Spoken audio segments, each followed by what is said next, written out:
Assalamualaikum warahmatullahi wabarakatuh. Alhamdulillah wa syukurillah wa salatu wassalamu ala rasulillah. Asyhadu an la ilaha illallah, asyhadu anna Muhammadar Rasulullah. Allahumma wa salli wa sallim ala Muhammad wa ala alihi wa ashabihi ajma'in. Allahumma arhamna wa ahlana bil Qur'an. Allahumma akrimna wa ahlana bil Qur'an. Allahumma inna nas'aluka huda wa tuqa wal afafa wal ghina. Allahumma inna nas'aluka ilman nafi'an wa rizqan thayyiban wa amalan mutaqabbalan.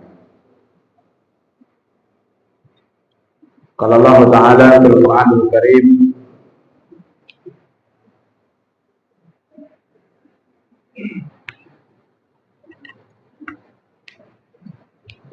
A'udzu billahi minasy syaithanir rajim. Bismillahirrahmanirrahim.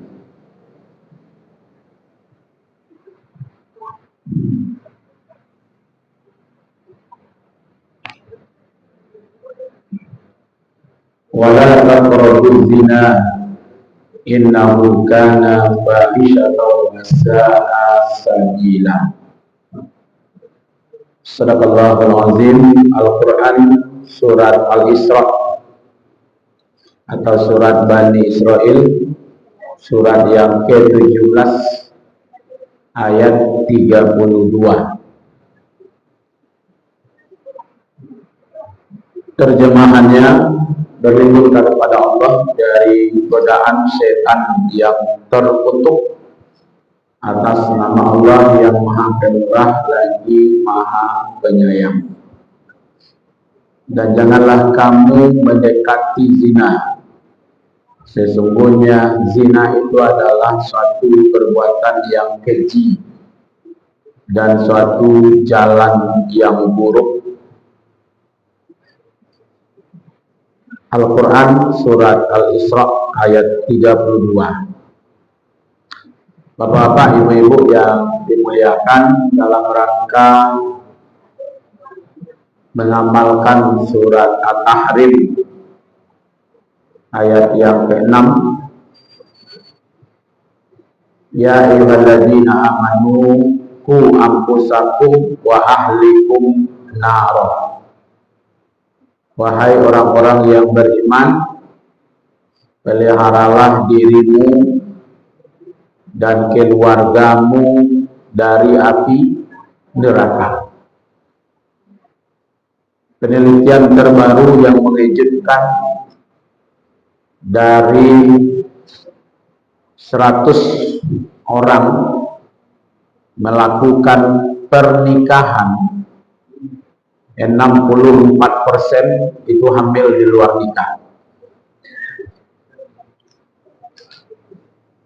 Jadi kalau 100 orang yang menikah 1 bulan, berarti 64 orang itu sudah hamil sebelum menikah.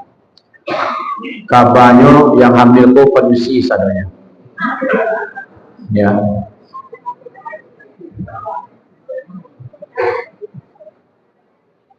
Saya cikap di kompas.com, ketemu berita ini, Pak.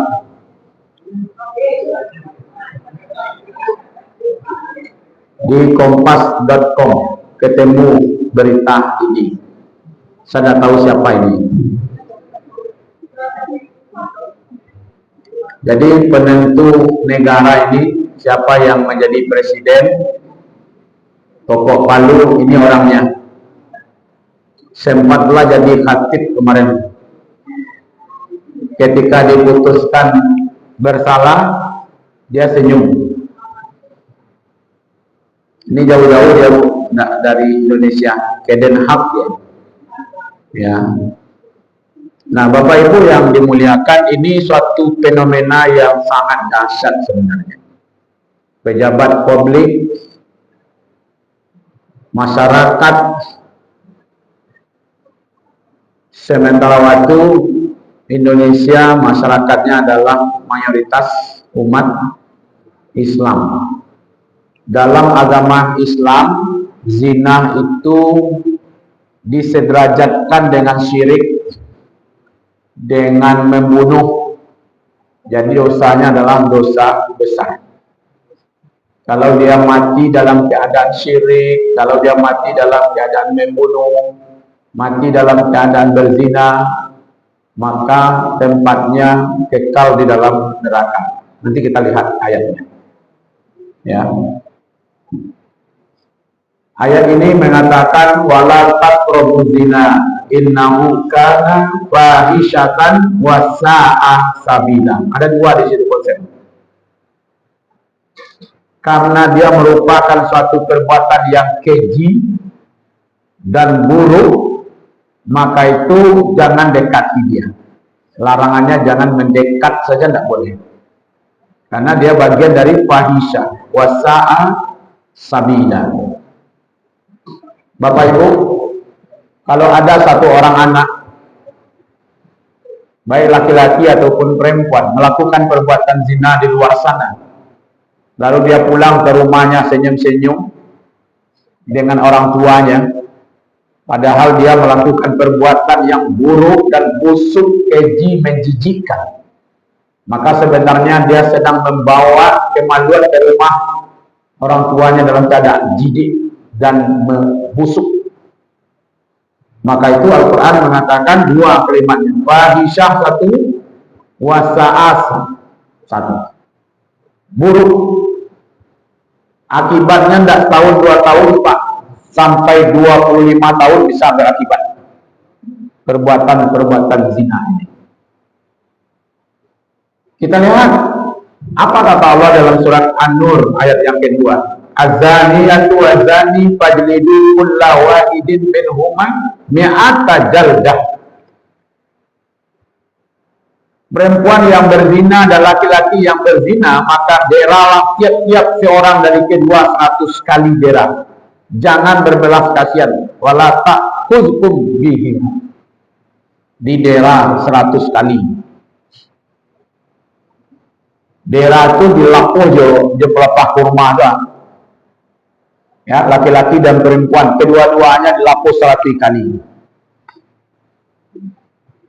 Kalau yang sudah pernah menikah, maka kata Rasulullah dalam hadis ini dinyatakan bahwa walil ahiril hajar, dia dirajam 100 sampai mati dengan batu, dilempar dengan batu sampai dia mati. Itu namanya dirajam. Ini yang dianggap enteng oleh umat hari ini. Sehingga dia buat, kalau dulu motonya the virgin is the gift of wedding. Kalau sekarang enggak, motonya the virgin is wedding of birthday party. Nah, yang ngerti bahasa Inggris saja lah, dulu saya terjemahkan. Perawan itu adalah hadiah pernikahan. Kalau sekarang enggak, perawan adalah hadiah ulang tahun. Kata Allah, ayat 3-nya mengatakan az-zani la yankihu ila zaniya aw musyrika. Laki-laki yang berzina tidak boleh menikah kecuali perempuan yang berzina atau menikah dengan orang musyrik. Nah, itu cocoknya. Jadi laki-laki yang berzina hanya cocok menikah dengan perempuan yang berzina. Kalau tidak, menikahnya dengan orang-orang kafir. Jadi letter pezina itu sebenarnya dengan orang kafir. Wazaniyatu la yankihu ma'aha illa zani aw musyrik. Perempuan yang berzina tidak boleh menikah kecuali dengan laki-laki yang berzina atau perempuan atau laki-laki yang kafir, yang musyrik. Lalu kata Allah, wa hurima dzalika 'alal mu'minin. Maka orang beriman tidak boleh menikah dengan pezina, baik laki-laki atau perempuan.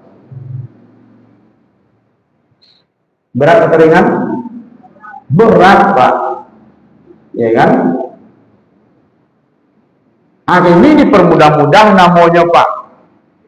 Namanya PSK. Apa tuh PSK?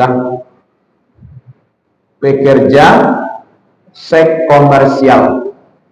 Bapak dari sabu lonte saja koyok sabi. Mangan PSK lah namanya. Supaya manis namanya. Beko nya minta lo kartu kuning beko. Nya minta lo pengalaman kerja kapal lurah beko. Ya nah, kalau nya pekerja kan, nama saja pekerja. Padahal Allah bilangnya begini, iya kan? Laki-laki yang berzina tidak boleh kecuali menikahnya dengan perempuan yang berzina juga atau dengan orang musyrik, iya kan? Perempuan yang berzina tidak boleh menikah kecuali dengan laki-laki yang berzina juga atau dengan orang musyrik. Haram dia jangan nikahkan dengan orang beriman, iya kan? Nah ini kata-katanya memang haram ya. Wa hurrima zalika alal mu'minin. Yang seperti ini haram bagi orang beriman. Nah, itu ada pengecualian Pak, kecuali kalau dia sudah bertaubat. Maka dari itu terjadi perzinaan, lalu hamil di luar nikah, atau tidak hamil, yang jelas dia berzina. Obatnya tidak nikah. Obatnya itu bertaubat. Maka harus diajar dulu anak itu bertaubat, baru dinikahkan. Kena sehamil luar nikah tuh nikah. Berarti barale loh. Atau dipajang-pajang loh. Ucapan selamat loh. Selamat. Selamat yo, selamat yo. Apa yang selamat yo? Hah? Selamat hamil, selamat berzina itu jadi. Seolah-olah anak ini sudah tidak ada masalah. Padahal itu berat, ya kan? Nah, Bapak Ibu yang dimuliakan, memang ulama berbeda pendapat tentang orang yang hamil di luar nikah, apakah dinikahkan atau tidak. Kalau Imam Malik agak tegas mengatakan tidak boleh dinikahkan. Tunggu lahir anaknya, kemudian dia suci, baru dinikahkan. Jelas posisi anaknya anak di luar nikah, maka nasabnya kepada ibunya. Makanya Maryam tidak pernah menikah, lalu ada anak namanya Isa, seorang nabi, maka nasabnya kepada Maryam. Wa isqala Isa banu Maryam. Nah, kini mungkin banyak orang ingin menandingi Maryam. Maka anak di luar nikah itu nasabnya kepada ibunya. Ya. Anak yang ada dalam nikah dinasabkan kepada bapaknya. Maka Imam Malik mengatakan tidak boleh dinikahkan. Imam Abu Hanifah mengatakan boleh dinikahkan, tapi tidak boleh bergaul sampai dia lahir anaknya dan suci. Nah, itu agak lucu loh, Pak. Boleh menikah, tidak boleh bergaul. Sedang lemangga dalam para kawan yang biaknya. Kalau tidak mangkanya nah, itulah rumit loh kenapa itu. Cuman Imam Syafi'i membolehkan, kata Imam Syafi'i, boleh dinikahkan, boleh bergaul, tidak perlu nikah lagi, ya kan? Nah, ini berdasarkan kepada hadisnya ini dari Aisyah, hadisnya dari Aisyah, mana dia hadisnya? Ini dia, ini ya. An Aisyah radhiyallahu anha maqalat qala Rasulullah sallallahu alaihi wasallam la yuharrimul haramul halal. Kata Rasulullah menurut Aisyah, yang haram tidak mengharamkan yang halal. Apa maksudnya itu? Yang haram tidak mengharamkan yang halal. Yang haram itu berzina, maka terjadi perzinahan tidak mengharamkan yang halal. Yang halal itu nikah. Jadi gara-gara yang haram, lalu haram pula menikah? Tidak. Maka Imam Syafi'i berpendapat boleh dinikahkan dengan orang yang menghamilinya. ya kan? Malahan kalau seandainya yang menghamilinya tidak bertanggung jawab, lalu dicari laki-laki lain yang mau menikahinya, maka itu menurut Mas Syafi'i juga masih dibolehkan, ya, karena memang tidak akan tercampur di dalam, ya kan? Tapi status anak di luar nikah, nah ini dia Pak, ya kan? Status anak di luar nikah itu anak dinasabkan kepada ibu yang melahirkannya, bukan kepada pria yang menzinai ibunya. Itu konsekuensinya. Ya, dalil yang dipakai ini. Al-waladu lil firashi. Anak itu milik yang memiliki ranjangnya. Kalau terjadi pernikahan, pemilik ranjang itu adalah suaminya. Kalau tidak terjadi pernikahan, maka pemilik ranjang itu adalah ibunya, istrinya. Maka itu anak itu karena dia tidak menikah, adanya sebelum nikah, maka anak itu dimasukkan ke dalam nasab ibunya. Kalau ibunya, berarti anak itu tidak punya nasab dengan laki-laki yang menikahi ibunya atau yang menzinai ibunya. Kalau tidak ada kaitannya, ketika nanti 25 tahun ke depan, ternyata anak di luar nikah ini adalah perempuan, maka yang menjadi wali hakimnya, wali nikahnya siapa? Wali hakim. Kalau dipaksanya juga, karena malu untuk menutupi aib dan segala macam, dipaksakannya juga dia yang jadi wali nikahnya, maka nikahnya sah. Kalau tidak sah, nah, itu yang dikatakan wasa asabila. Akhirnya ini anggap enteng saya. Kama tadi lataan kapan mereka? Mana ibu kau? Yo hendak gak dia boleh ambil luar nikah. Tandang bu saja. Jangan dipindah-pindahan kapal ibu. Anak ambil di luar nikah tuh kapan lu dipindah? Yo malu Ustaz. Bako kini tahu yo malu. Patang pun yang japui di laki-laki itu yo mama lah kecilnya. Ma, kami pahil ma. Di mandi, mama lagi cek. Tidak. Alu mana-mana wajah. Napa ada ikan nikah lah mama lagi cek. Panggil Pak. Setelah itu datang ke rumah anak dia panggil. Tanya seleronya. Besok apa belum nikah sekali. Karena apa kalau bapak ibu izinkan dia pergi dengan laki atau perempuan yang lain? Apabila dia melakukan kesalahan, Pak, itu langsung menanggung dosanya. Kenapa? Karena kita membiarkan dia pergi tanpa mahram. Kalau dia berdua, ketiganya siapa? Maka tahu ibu tuh. Benar. Hadis ini menunjukkan bahwa hanya anak yang lahir dari perkawinan yang sah sajalah yang dinasabkan kepada ayahnya yang mempunyai tempat tidur. Maksudnya yang dinikahi ibunya. Adapun zina itu tidak layak untuk dijadikan sebab menetapkan nasab. Bahkan pezina itu harus mendapatkan hukuman rajam. Paling rendah itu diderah.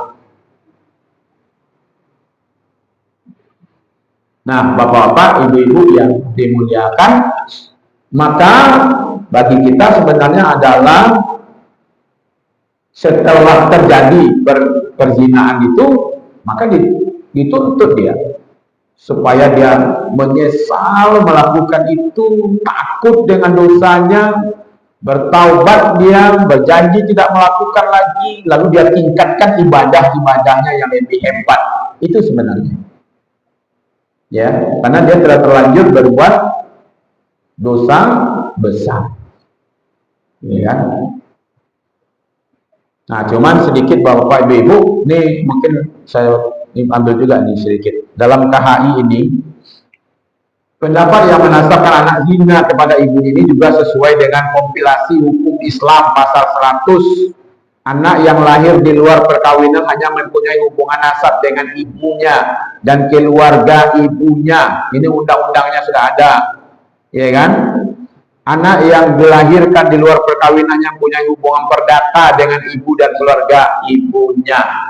Tidak ada nasab, tidak ada wali nikah, tidak ada waris mewarisi, ya kan? Walaupun dalam undang-undang sudah dibuatkan, jika si A laki-laki dan B perempuan berzina lalu keduanya menikah ketika si B hamil, maka para ulama sepakat membolehkan. Untuk Indonesia sepakat semuanya nih, ya kan? Hal ini sejalan pula dengan kompilasi hukum Islam. Seorang wanita hamil di luar nikah dapat dikawinkan dengan pria yang menghamilnya. Perkawinan dengan wanita hamil tersebut pada ayat sedapat dilangsungkan tanpa menunggu lebih dulu kelahiran anak. Itu kelemahnya apa tuh Bapak Ibu undang-undang ini, sehingga dianggap enteng sedurang. Dah hamil, ya alai. Nah, betullah selesai situ. Kan itu juga lemahnya Pak, ya kan? Kalau terjadi, ya kan, hamil di luar nikah lalu dianggap enteng, padahal ini luar biasa, ya kan? Nah, baik, sebelum kita lanjutkan, kita buka tanya jawab. Nah, Pak lah dulu ya. Buka banyak kayak ini Pak.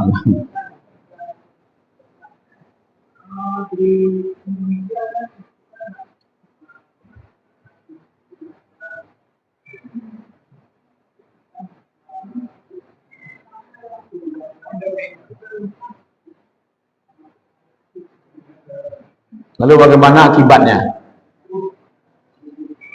Baik, pertanyaannya singkat saja. Hukum Islam tidak dilaksanakan di Indonesia. Rajam tidak ada, dera tidak ada. Yang bisa dilaksanakan di Indonesia itu cuma satu saja, itu bertaubat. Ya kan? Datang seorang perempuan kepada Rasulullah, celaka saya ya Rasul, saya terlanjur melakukan perbuatan zina. Tolong ya Rasul, dilaksanakan hukum kepada saya, karena dia takut. Karena orang berzina itu Bapak Ibu, ketika dia berzina itu imannya keluar, setan masuk. Makanya dia tidak peduli saja. Celilah orang-orang yang kesetanan, iya kan? Dulu ada kayak di Tapelawi itu hanya berdua-dua, banyak orang lewat, dia tidak mau peduli. Dia sangka orang kok numpang sih saduanya, karena dia lagi kesetanan. Ketika dia melakukan perbuatan zina, imannya keluar, setan masuk, jadi kosong dia. Nanti setelah melakukan perbuatan, timbul penyesalannya, imannya masuk balik, timbul penyesalannya, takut dia. Baru situ kok menangi, kok apa macam itu. Datang kepada Rasulullah, ya Rasulullah, celaka saya ya Rasul, saya melakukan perbuatan zina, tolong ya Rasul, saya takut. Laksanakan hukuman. Kata Rasulullah, kamu sehat ya Rasul. Pulang dulu untuk memastikan dia hamil atau tidak.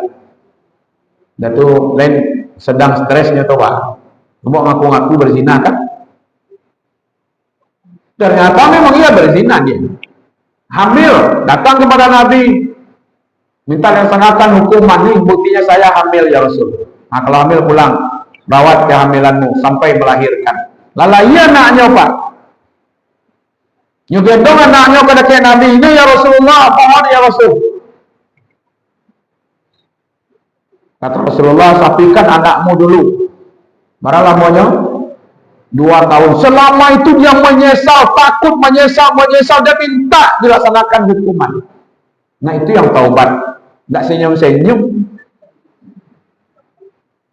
Makasih ya. Diundang lo orang untuk balik. Hamil, melahirkan, menyusui. Begitu takutnya datang lagi Pak. Setelah anaknya lewat 2 tahun, baru dilaksanakan hukuman. Apa yang terjadi? Kata Rasulullah, dosanya diampuni oleh Allah. Dan dia diberi pahala. Karena hukumannya itu lebih-lebih orang yang hadir di dalam proses merajam itu. Yang hadir pada waktu itu adalah menjelaskan lebih daripada 70 orang yang hadir. Nah, itu pentingnya Pak, taubat dilaksanakan hukum. Nah, di awal Indonesia tidak berlaku hukum itu. Nah, mudah-mudahan dengan bertaubat itu, ya kan? Karena Allah lebih besar taubatnya dibandingkan dosanya. Kalau dia tidak bertaubat, ini ayatnya. Masalahnya di sini, ya. Apa kata Allah di sini? Mana dia? Ini. Sebelum saya lanjut pertanyaan Pak, saya menjelaskan ini sedikit. Ini caranya Allah ya menjelaskan. Walladzina yad'una ma'allahi ilahan akhar wa la yaqtuluna nafsa allati haramallahu illa bil haqq wa la yaznuna, kata Allah, orang yang tidak melakukan perbuatan syirik, orang yang tidak membunuh kecuali yang hak, orang yang tidak berzina, berarti ada 3 dia, syirik 1, membunuh 1, berzina 1. Kalau mereka melakukan yang 3 itu, wa may yaf'al dzalika yalqa azaman, maka mereka mendapatkan dosa pembalasannya. Bagaimana dosanya? Yudha'af lahum azabu yaumal qiyamah, dilipat gandakan dosanya itu di hari kiamat azabnya, lalu wa yaqlut fihi muhana, lalu dia kekal di dalam neraka dengan azab yang menghinakan itu. Ini kalau tidak bertaubat, maka penting sekali itu. Syirik pun bisa diampuni dosanya kalau dia bertaubat. Seperti juga membunuh kalau dia bertaubat, berzina kalau dia bertaubat. Tapi kalau mati dalam keadaan berzina, untung nggak sedang berkhutbah mati, Pak.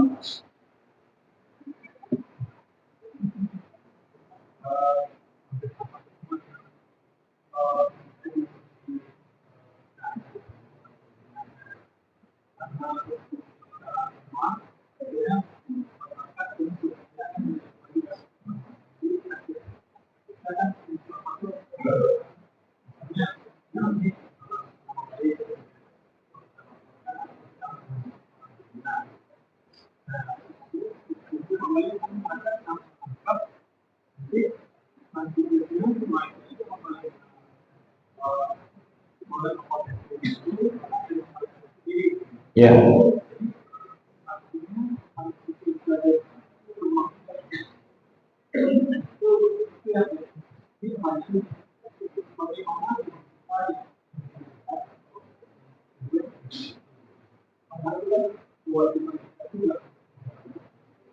Baik. Bapak Ibu yang dimuliakan, zina ini rumit, Pak. Ya, makanya awalnya tadi kita tegaskan tentang tanggung jawab kepada diri dan keluarga. Itu yang pertama sekali. Untuk menjadi saksi pezina itu sulit, Pak. Syaratnya berat. Nggak bisa adanya masuk ke rumah tuh jam 3 malam, pulangnya jam 5 pagi keluar. Itu berzina di dalam, nggak bisa dong. Bapak tidak sengaja datang nyup berzina di situ, nampak dia, Pak. Itu yang bisa diambil. Kalau sengaja datang ke situ intip-intip, anda boleh, Pak. Iya kan? Nggak bisa. Di mana Pak waktu itu kok bisa Pak datang ke situ? Ya mau curiga, nggak bisa. Jadi betul-betul sulit sebenarnya. Maka itu yang di pengakuan dia, kemudian dia terang-terangan melakukan, itu kan sulit tuh. Ya kan? Untuk membuktikan. Ya kan? Nah, tapi itulah kita motivasi di masyarakat supaya jangan melakukan perbuatan zina. Yang punya anak dijago anaknya, yang punya cucu dijago cucunya. Jadi kalau dibawa ke pengadilan tidak bisa Pak ditangkap saja, ya kan? Nanti siapa yang jadi saksinya? Mohon maaf, berat lah. Bisa nampak dia Pak itu melakukan perbuatan zina tanpa ada maksud bayu ke situ. Akan barek itu. Ya kan? Apalagi di Indonesia Pak tidak ada hukumnya. Hukum berzina di Indonesia pun tidak ada, Pak, kecuali kategorinya pemaksaan, perkosaan namanya, atau Apa istilahnya itu? Pelecehan di bawah umur. Itu baru bisa, Pak. Tapi pasalnya bukan pasal perzinaan. Pasalnya ya pasal pemerkosaan, pasal pelecehan seksual, ya kan? Nah, gitu. Maka dari itu motivasinya adalah bagaimana supaya jangan melakukan perbuatan zina itu dengan moral, ya kan, himbauan moral. Tentu menjaga, karena ini bagian dari dosa yang berat sebenarnya, dan akibatnya juga kepada anak tadi kan. Nah, gitu. Ya kan? Nah, maka itu kalau mencurigakan ya Satpol PP, ya kan, Pak RW, Pak RT, kumpul masyarakat sadonya, ya kan. Nah, itu kalau dibawa pengadilan, undang-undangnya tidak ada di Indonesia, ya kan. Baik, tadi Ibu, bentar dulu, Ibu belakang dulu tadi Pak.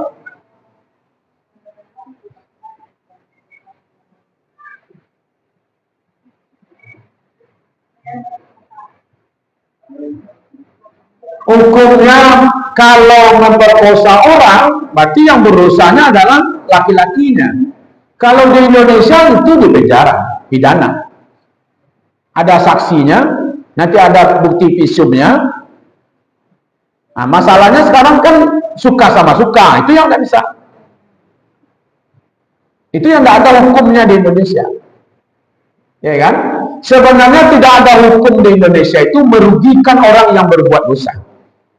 Sebenarnya bisa dia selesaikan hukumannya di dunia, tapi gara-gara hukum itu tidak ada, bisa-bisa tidak selesai hukumnya di dunia. Apalagi tobatnya dari senyum-senyum, astagfirullah, astagfirullah, mana bisa. Ya kan, marato menyasar tibo taklidnya karena perbuatan dosa yang dia lakukan, itu baru. Karena taubat itu adalah bagian dari penyesalan yang sangat terjadi. Ya kan? Jadi Bu, kalau perkosaan, yang berkosa adalah yang memperkosanya, yang perempuannya dia tidak. Kalau terjadi pembuahan kehamilan, anaknya nasabnya kepada ibu. Sedangkan suku sama suku tidak bisa, ada apalagi diperkosa. Kalau terjadi hamil, berarti nanti yang perempuan diperkosa ini sebenarnya tidak boleh menggugurkan kandungannya. Ya, kalau sudah tahunya, ya kan? Maka itu dia rawat anak itu sebenarnya kan suci, Pak. Anak ini tidak ada masalah. Karena Nabi mengatakan kullu mauludin yuladu ala fitrah. Setiap anak yang lahir itu suci. Yang tidak suci itu kan perangai orang tuanya. Yang kotor itu perangai orang tuanya. Kalau anak tidak ada masalah, jangan ibu kucilkan pulanya anak zinanya, tidak ada. Walaupun ada ulama yang berpendapat ya, kalau untuk jadi imam ada dua orang laki-laki, yang satu di dalam nikah, yang satu di luar nikah, nah itu baru diutamakan yang dalam nikah. Kan tidak mungkin lah tanya dong. Apalagi jadi imam, apalagi dalam nikah dulu, kan tidak mungkin lah depan. Sebenarnya untuk anak tidak ada masalah tuh. Ya masalah itu orang tuanya, ya kan?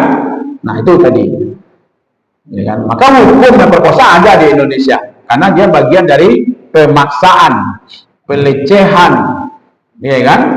Kalau perselingkuhan, kalau ada yang nuntut Pak, nah itulah masalahnya. Kalau istrinya berselingkuh dengan laki-laki lain, lalu suaminya yang nuntut, ada buktinya, bisa. Tapi kalau suaminya diam saja, ya terserah lah saya. Baju lah ya, kalau baju lagi suaminya itu lah banyak saja lah. Nah, itu namanya suami yang dayus namanya. Ya, dayus itu artinya apa? Yang takut, yang lemah. Jangankan masuk surga, mencium bau surga kan ada pede. Kalau dia tahu istrinya bermaksiat, lalu diam saja karena takut kepada istrinya, ya kan? Suami takut, ya, ya, Bu ya. Oke, Pak Haji.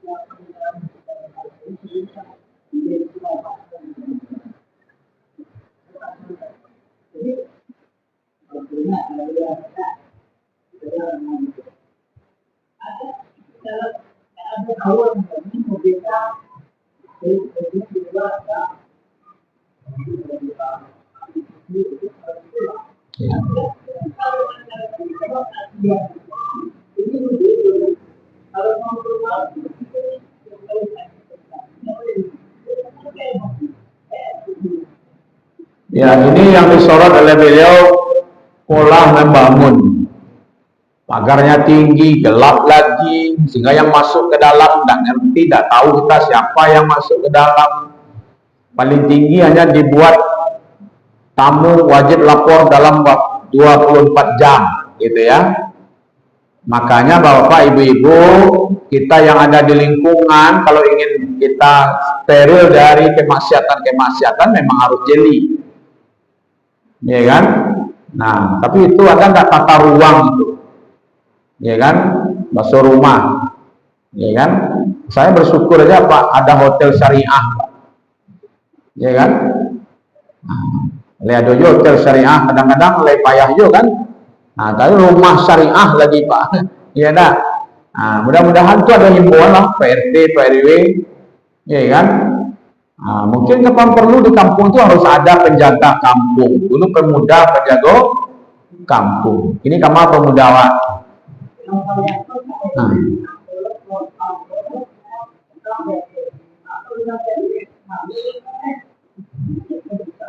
Ya, maka itu perlu wattaqu fitnatal la tusibanna alladziina zalamu minkum khassah. Bahwa musibah itu terjadi tidak hanya menimpa orang-orang yang berbuat zalim saja. Yang jelas kita harus tajam penglihatan, apalagi tentang kemaksiatan. Nah, yang bisa dengan kekuasaan, yang bisa dengan lisan, yang tidak bisa ya dengan hati. Berdoa saja kepada Allah, itulah paling selema-lema iman. Itu ya. Baik. Ya Pak. Jadi ditanyakan proses tobat ini. Apakah tobat itu harus dikatakan orang yang bernyanyi dan marah atau kita sendiri aja gitu. Karena tadi kan orang ini kan mengaku kayak berarti ada saksi lah orang yang tobat. Nah yang tobat proses dimisalnya itu seperti apa?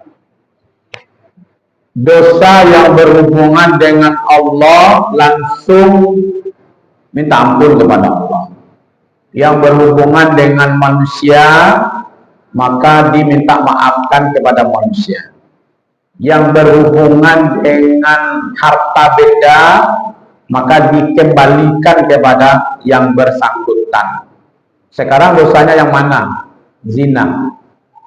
Dosa zina itu berhubungan dengan orang tuanya, berhubungan dengan Allah. Ya, Bapak Ibu, kita nih Pak, sebagai orang tua, keberhasilan kita itu diukur Pak, mengantar putra putri awak ke jenjang pernikahan tanpa disentuh perzinahan. Itu tandanya awak berhasil jadi orang lain. Bukannya sekolah tinggi. Di waktu nyoba nikah itu tidak tersentuh dengan perbuatan perzinahan, baik laki-laki atau perempuan. Itulah karir terhebat orang tua. Berarti bisa menjaga. Itu makanya Bapak Ibu. Menjaga anak itu. Nah, sekarang apakah mesti dia sampaikan? Tidak, Pak. Itu kan kasus dia tidak tahu dia melakukan, lalu dia mengaku kepada Rasul karena dia takut. Dia takut dengan dosa zinanya, lalu dia mengaku supaya bisa dilaksanakan hukuman. Dia selesai hukumannya di dunia. Nah, kalau sekarang ini tidak perlu mengaku, Pak. Justru mengaku kepada orang lain itu bukan menjadi taubat, menjadi fitnah bagi orang lain. Yang penting dulu kita satu keluarga aja kan tahu tuh anak ini berzina, ketahuan dia hamil, diinterogasi, iya kan? Itu data penelitian itu bapak-bapak, ibu-ibu. Itu kan karena ada screening di KUA. Ketahuan kenapa dia menikah. Akhirnya dia ngaku, gitu maksudnya. Nah, sekarang orang-orang yang melakukan itu dituntun bertaubat. Nah, cara bertaubatnya, satu menyesal. Ya kan? Menyesalnya itu karena dia tahu kalau dosa zina itu berat. Nah, gitu ya. Nah, itu saja Pak, diajarnya. Ya kan? Kalau tahu bahwa seorang gaib, diajarnya. Kalian pula melakukan perbuatan dosa besar, maka itu kalian harus bertaubat. Ya kan? Bahasa tempatnya menyesal, berjanji akan mengarajuan. Ya udah kan karajuan lah laki satu mah. Nyala bini kan? Tapi diiringi perubahannya harus diikuti dengan amal-amalan yang terbaik supaya dosa zinanya tertutupi oleh amal ibadahnya. Nah gitu. Nah gitu aja Pak cara taubatnya.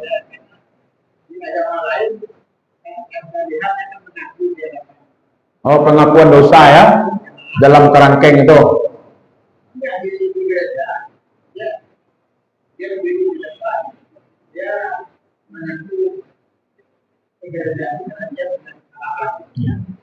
Itu bagi mereka pengakuan dosa. Kalau kita tidak perlu datang ke ustadz, cukup dia bertaubat kepada Allah. Kalau ada hukum dilaksanakan, dia ngaku kepada yang memberikan hukuman. Tapi kalau tidak ada hukum, dia minta kepada Allah supaya Allah mengampuni dosanya. Itu aja. Lalu orang tuanya yang tahu anaknya berdosa pun minta ampun kepada Allah karena kelalaian kita. Kita tidak strength kepada anak. Berkali-kali nyopai laki-laki itu tetap dibiarkan. Awak pun ikut berdosa. Ya kan? Kecuali kalau sudah strength kepada anak terjadi julai. Itu mungkin bagian dari ujian dari Allah Subhanahu wa taala. Jadi Bapak-bapak, Ibu-ibu yang dimuliakan, kita berharap dan berdoa mudah-mudahan kita terpelihara, keturunan kita terjaga dari dosa besar, satu diantaranya adalah berzina itu. Baik, terima kasih atas perhatiannya. Mohon maaf atas kekurangan. Wabillahi taufiq wal hidayah. Wassalamualaikum warahmatullahi wabarakatuh.